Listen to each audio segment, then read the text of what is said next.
Nah, ahibail kiram, pada kesempatan malam hari ini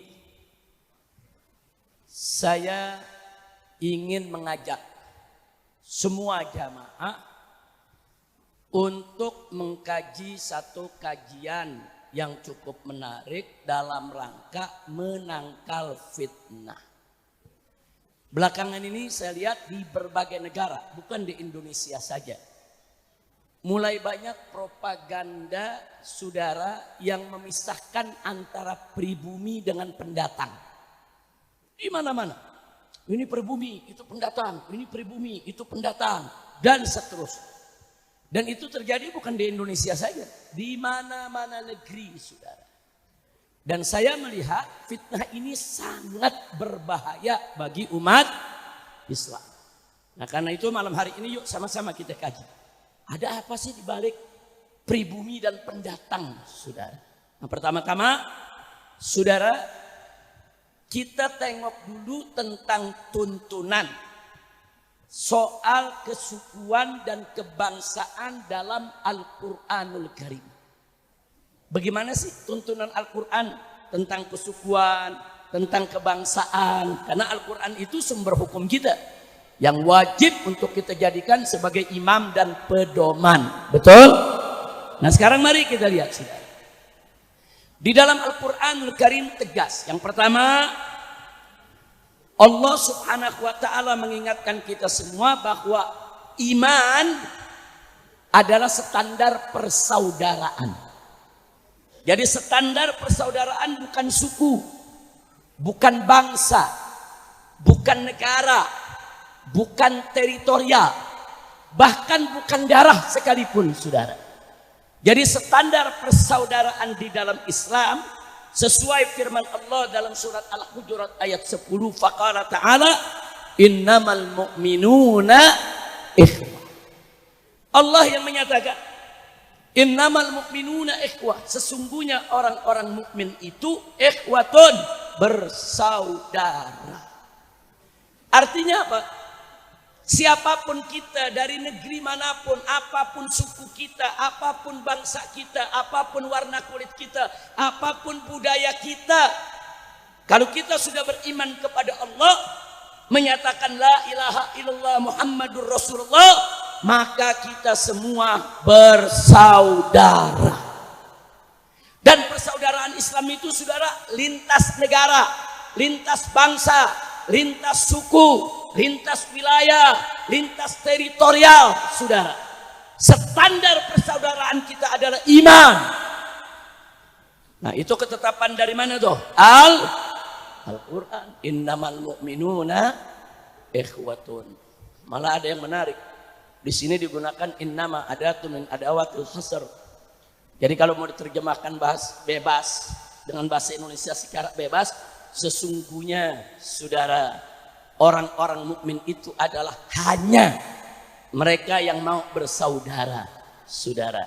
Jadi jangan ngaku sebagai mukmin kalau kita nggak mau bersaudara sesama umat Islam. Bahkan Nabi menegaskan dalam hadis al-muslimu akhul muslim. Orang Islam adalah saudaranya orang Islam. Jadi nggak peduli mau suku apa kek, mau bangsa apa kek, mau golongan apa kek, mau partai apa kek, nggak peduli. Selama kita beriman, kita muslim, kita bersaudara. Itu yang pertama. Jadi sekali lagi saya ulangi, yang pertama, bahwa iman adalah standar persaudaraan. Alhamdulillah. Yang kedua, saudara. Yang kedua, Allah mengajarkan kita di dalam hubungan soal suku, golongan, bangsa, dan lain sebagainya, saudara, tidak boleh ada satu suku atau satu kaum atau satu golongan yang merendahkan kelompok yang lain, saudara. Haram. Makanya masih surat Al-Hujurat, tadi ayat 10, sekarang ayat 11, saudara. Apa Allah nyatakan, saudara? Ya ayyuhalladzina amanu, hei orang-orang yang beriman, la yaskharu qaumun min qaumin asa an yakunu khairum minhum. Jadi di sini saudara Allah katakan, hei orang-orang yang beriman, Jangan sekali-kali satu kaum menghina kaum yang lain, melecehkan kaum yang lain, merendah-rendahkan kaum yang lain. Kenapa? Bisa jadi jangan-jangan kaum yang dihina justru khairu minhum, lebih baik daripada mereka yang menghina. Saudara, ini ayat Quran nih. Siapa yang berfirman? Siapa yang berfirman? Percaya kepada Allah, beriman kepada Allah, siap taat kepada Allah, takbir, sallu ala nabi. Jadi jangan main-main saudara, jangan sekali-kali kita merendahkan suku orang lain, budaya orang lain, tradisi orang lain, nggak boleh. Kita bangsa Indonesia, kita bangga sebagai bangsa Indonesia, tapi jangan suka merendahkan bangsa lain. Ada bangsa Malaysia, ada bangsa Brunei, ada bangsa Arab, ada bangsa Cina, ada bangsa India, saudara. Nggak boleh, dilarang oleh Allah. Nah itu yang kedua, saudara. Kira-kira jelas tidak? Yang ketiga, saudara, ini yang tidak kalah pentingnya, saudara. Allah menjadikan takwa sebagai standar kemuliaan.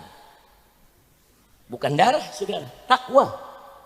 Nah, sekarang masih dalam surat, saudara, di dalam Al-Quran surat Hujurat ayat 13. Allah yang menyatakan, saudara, faqala ta'ala ya ayuhan nas inna khalaqnakum min dzakarin wa untha wa ja'alnakum syu'uban wa qabaila lita'arafu inna akramakum indallahi atqakum innallaha alimun khabir. Shadaqallahul azim. Luar biasa ini ayat, saudara. Ini ayat Allah menyatakan ya ayuhan nas. Nah, kalau tadi Allah panggil orang yang beriman, ya ayyuhalladzina amanu, hei orang-orang yang beriman. Kalau sekarang Allah panggil lebih universal, semua manusia dipanggil, saudara. Semua manusia yang ada di atas muka bumi ini, saudara. Ya ayyuhan nas, hei umat manusia, inna khalaqnakum min dzakarin wa untha. Sesungguhnya kami menciptakan kamu sekalian terdiri daripada laki-laki dan perempuan. Wa ja'alnakum syu'uban wa qabaila, dan kami jadikan kamu sekalian berkuak-kuak, bersuku-suku, berbangsa-bangsa. Untuk apa? Allah yang langsung tegaskan, lita'arufu, supaya kamu saling mengenal. Jadi Allah yang menyatakan, saudara, wa ja'alnakum syu'uban wa qabaila lita'arufu, kami jadikan kamu berbangsa-bangsa, bersuku-suku. Untuk apa? Bukan untuk bermusuhan, bukan untuk satu sama lainnya saling merendahkan, bukan untuk saling menghina, bukan untuk saling berpecah belah, tapi lita'arufu, untuk kamu saling mengenal. Saudara, tak kenal maka tak sayang. Kita disuruh kenalan dulu. Kenalan antar bangsa, kenalan. Nanti kita saling menghormati satu sama lainnya. Kita saling mengakui bahwa setiap bangsa itu punya kelebihan, setiap suku itu punya keistimewaan. Nggak boleh sekali-sekali kita menghina suku apapun. Kira-kira jelas tidak? Jelas tidak, saudara? Baik, sebetulnya tuntunan Al-Quran begitu banyak tentang kesukuan dan kebangsaan, tapi yang tiga kita sampaikan tadi untuk malam ini sudah cukup representatif mewakili ayat-ayat yang lain, saudara. Jadi sekali lagi, saudara, Allah tidak menjadikan persaudaraan kita dari hubungan suku, budaya, bangsa, negara, tidak. Allah jadikan hubungan persaudaraan kita dengan standar iman, dengan standar iman, saudara. Nah, dengan standar iman ini antara orang beriman, ingat, la yaskhar qaumun min qaumin. Enggak boleh satu kaum untuk menghina, merendahkan kaum yang lain. Enggak boleh. Bahkan Allah ingatkan, jangan-jangan yang dihina lebih bagus daripada yang menghina, saudara. Nah, jadi sekali lagi, dan berikutnya di sini yang tidak kalah pentingnya lagi, Allah lanjutkan. Setelah Allah nyatakan untuk apa? Wa ja'alnakum syu'uban wa qabaila lita'arafu. Kami jadikan kaum berbangsa-bangsa, bersuku-suku untuk kamu sekalian saling mengenal. Nah, kemudian di situ Allah berikan satu kaidah yang mendasar saudara, sangat prinsip. Apa? Inna akramakum indallahi atqakum. Sesungguhnya orang yang paling mulia di antara kamu adalah orang yang paling bertakwa kepada Allah Subhanahu wa taala. Inna akramakum indallah, orang yang paling mulia di antara kamu di sisi Allah adalah orang yang paling bertakwa. Jadi Allah nggak katakan yang paling mulia Arab, atau yang paling mulia Cina, atau yang paling mulia India, atau yang paling mulia Melayu, atau yang paling mulia Jawa, Sunda, Betawi. Enggak. Yang paling mulia yang paling bertakwa, titik. Apapun sukunya, kalau dia bertakwa kepada Allah, dia mulia di sisi Allah. Mudah-mudahan kita semua mulia di sisi Allah. Amin ya rabbal alamin. Nah, jadi saya ulangi, tuntunan kesukuan dan kebangsaan dalam Al-Quranul Karim ada 3 poin, saudara, sekurangnya yang perlu kita pegang kuat. Pertama, bahwa iman adalah standar persaudaraan. Yang kedua, tidak boleh merendahkan satu kaum kepada kaum yang lain, baik itu merendahkan antar suku atau antar golongan atau antar ras. Saudara, tidak boleh. Dan yang ketiga, bahwa standar kemuliaan umat manusia adalah takwa. Siapa paling bertakwa, dia paling mulia di sisi Allah. Alhamdulillah. Nah, saya mau tanya, ini tuntunan Allah yang ada dalam Quran nih barusan kita bacakan, indah tidak? Bagus tidak? Percaya kepada Allah, yakin kepada Allah. Siapa yang maha besar? Siapa yang maha benar? Takbir. Sallu ala nabi. Nah, dari sini saudara, mari kita lihat bagaimana Rasulullah Shallallahu Alaihi Wasallam di perjalanan hidupnya, saudara, mengimplementasikan, mengamalkan, menjabarkan, saudara, tuntunan yang sudah diberikan oleh Allah Subhanahu wa taala tersebut, saudara. Di mana kita bisa lihat dari data sejarah tentang Nabi, saudara, menerapkan soal kesukuan kebangsaan dalam rangka untuk mencegah adanya adu domba antara pribumi dan pendatang. Pertama, dimulai dari konsep muhajirin dan ansor. Saudara, muhajirin itu pendatang dari Mekah hijrah ke Madinah. Pendatang bukan? Pendatang. Ansor itu, saudara, pribumi yang memang lahir di Madinah, besar di Madinah, hidup di Madinah. Jadi dengan mempelajari muhajirin dan ansor, kita akan dapat pelajaran luar biasa tentang bagaimana konsep Nabi tentang pribumi dan pendatang, saudara. Apa yang terjadi, saudara? Yang terjadi waktu Nabi datang ke Madinah, saudara, Nabi melihat orang-orang muhajirin hidup dalam kemiskinan. Karena mereka hijrah, enggak bawa harta. Hanya segelintir yang berhasil bawa harta, saudara. Harta mereka tertinggal di Mekah, dijarah oleh orang-orang kafir, saudara. Orang-orang Ansor ada harta, tapi nggak pandai untuk mengelola ekonomi, untuk bersaing dengan Yahudi ketika itu. Sementara orang-orang Yahudi pandai berniaga, saudara. Dan Nabi lihat, begitu Nabi hijrah dari Mekah ke Madinah, ekonomi Madinah dikuasai Yahudi, saudara. Dan banyak orang-orang miskin di kalangan umat Islam ngutangnya ke Yahudi. Dan dalam ajaran Yahudi, kalau ada orang selain Yahudi ngutang, wajib pakai riba. Kalau sesama Yahudi nggak boleh pakai riba, haram pakai riba. Itu prinsip orang Yahudi. Sesama Yahudi nggak boleh ada riba. Tapi kalau orang Islam atau di luar Yahudi ngutang, wajib pakai riba. Sehingga segolongan umat yang ada di Madinah terlilit utang yang penuh dengan riba, saudara, terlilit rentenir.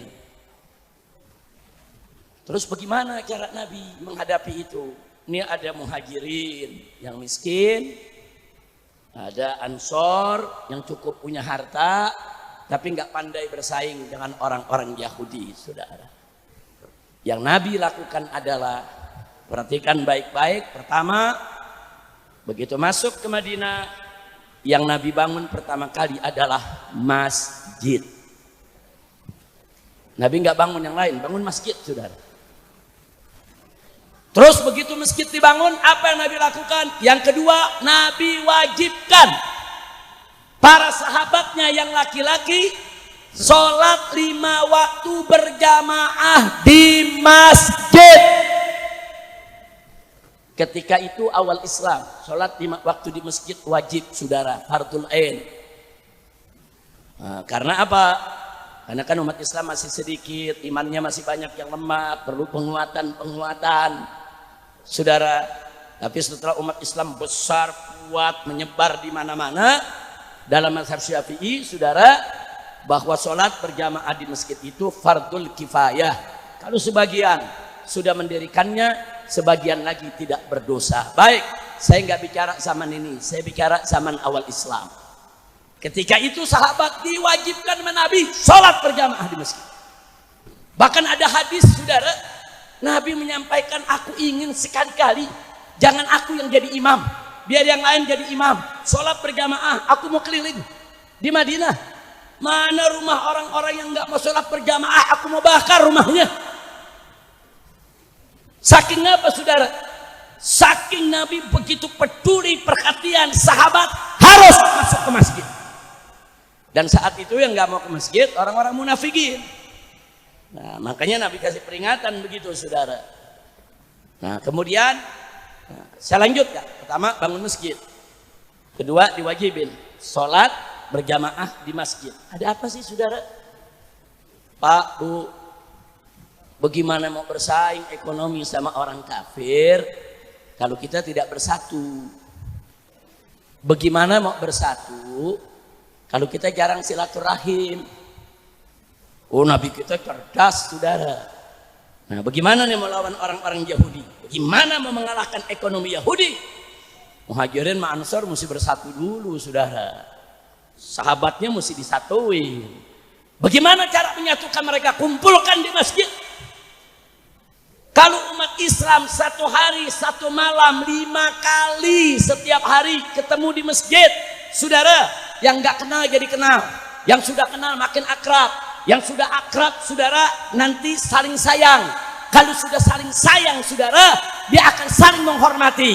Kalau sudah saling menghormati, saudara, bahkan dia bisa berbagi suka dan duka, saudara. Luar biasa strategi Nabi, saudara. Nah, orang kalau sholat tiap hari, saya mau tanya nih masyarakat Johar Baru, kalau tiap hari kita sholat di masjid, yang nggak kenal jadi kenal gak? Jadi kenal. Kenalnya apa? Kenalnya bukan di warung, kenalnya di masjid. Di tempat baik, tempat yang penuh berkah. 5 kali sehari, pagi ketemu, zuhur ketemu, asar ketemu, maghrib ketemu, isya ketemu, 5 kali. Yang nggak kenal jadi kenal, saudara. Yang sudah kenal jadi akrab. Yang sudah akrab, saudara, nanti akan timbul saling hormat, bahkan saling sayang. Kalau sudah saling sayang, saudara, mereka akan siap kerjasama untuk berbagi suka dan duka. Itu yang Nabi jalankan. Nah, begitu mereka sudah sholat di masjid, saudara, Muhajirin Ansor yang tadinya nggak kenal jadi kenal. Nah, karena kan orang kan yang namanya di masjid yang datang duluan sofnya paling depan, saudara. Sofnya kan berganti-ganti. Hari ini si A di depan, nanti di tengah, nanti di belakang. Orang kanan kirinya selalu berubah-ubah. Hari ini kenal si A, besok kenal dengan si B, lusa kenal dengan si C.